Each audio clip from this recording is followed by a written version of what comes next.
اب بات سمجھ رہے ہیں نا کہ تکلیف پر شکوہ کیا، تکلیف قائم بھی رہی، موجود بھی رہی اور بڑھا دی گئی، اور نعمت پر شکر ادا کیا تو نعمت قائم بھی رہی، اللہ فرماتا ہے لَأَزِيدَنَّكُمْ، میں اضافہ بھی کر دوں گا۔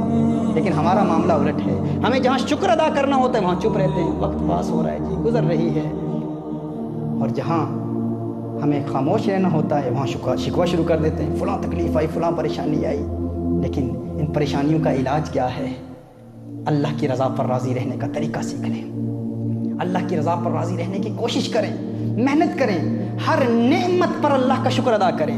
جو سبق ہم نے شکر کے حوالے سے سیکھا ہے اس کا پریکٹیکل میتھڈ کیا ہے، آپ کو طریقہ بتا دیا ہے کہ ہر روز رات سونے سے قبل چند لمحوں کے لیے تفکر کریں، یہ ساری نعمتیں جو ملی ہیں اللہ یہ نہ ہوتی تو زندگی کیسے بسر ہوتی۔ پانی پینے سے پہلے فوراً نہ پئیں، رک جائیں، تھوڑی دیر کے لیے رک جائیں، اور دیکھیے جب شکر ادا کریں گے آپ پانی پینے سے قبل، کھانا کھانے سے پہلے اور کھانا کھانے کے بعد، تو میرے آقا صلی اللہ علیہ وآلہ وسلم کا بڑا ہی پیارا فرمان ہے۔ حضور ارشاد فرماتے ہیں جو کھانا کھانے کے بعد اللہ کا شکر ادا کرتا ہے اللہ اسے دو ثواب دیتا ہے، ایک تو اللہ اسے روزہ دار کا ثواب بھی دیتا ہے اور دوسرا صبر کرنے والے کا ثواب بھی دیتا ہے۔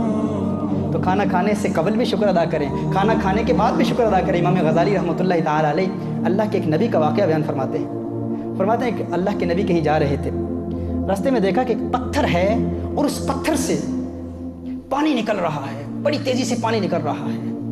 اللہ عز و جل نے اس پتھر کو قوت گویائی عطا فرمائی۔ پتھر نے کہا یہ پانی نہیں ہے، میں رو رہا ہوں۔ اللہ کے نبی نے فرمایا تو کیوں رو رہا ہے؟ اس پتھر نے کہا کہ جب سے قرآن کریم کی یہ آیت سنی ہے کہ جہنم کی اس آگ سے بچو جس کا ایندھن انسان اور پتھر ہیں، اس وقت سے یہ خوف مجھے رلا رہا ہے میں بھی تو پتھر ہوں، کہیں جہنم کی آگ کا ایندھن نہ بن جاؤں، جہنم کا ایندھن نہ بن جاؤں۔ کہا اس خوف سے رو رہا ہوں۔ اللہ کے نبی نے دعا کی، اللہ کے انبیاء کی دعا اللہ کے نزدیک مقبول ہوتی ہے، اس کا رونا ختم ہو گیا۔ ایک عرصے کے بعد وہی نبی واپس اسی راستے سے گزرتے ہیں، دیکھتے ہیں وہ پتھر پھر رو رہا ہے، اس پتھر سے پھر پانی نکل رہا ہے۔ اللہ کے نبی نے پوچھا اب کیوں رو رہا ہے؟ اس وقت تو اللہ کے خوف کی وجہ سے رو رہا تھا نا، اب کیوں رو رہا ہے؟ وہ پتھر کہتا ہے اس وقت تو اس لیے رو رہا تھا کہ کہیں جہنم کا ایندھن نہ بن جاؤں، پتھر ہوں، اب اس لیے رو رہا ہوں۔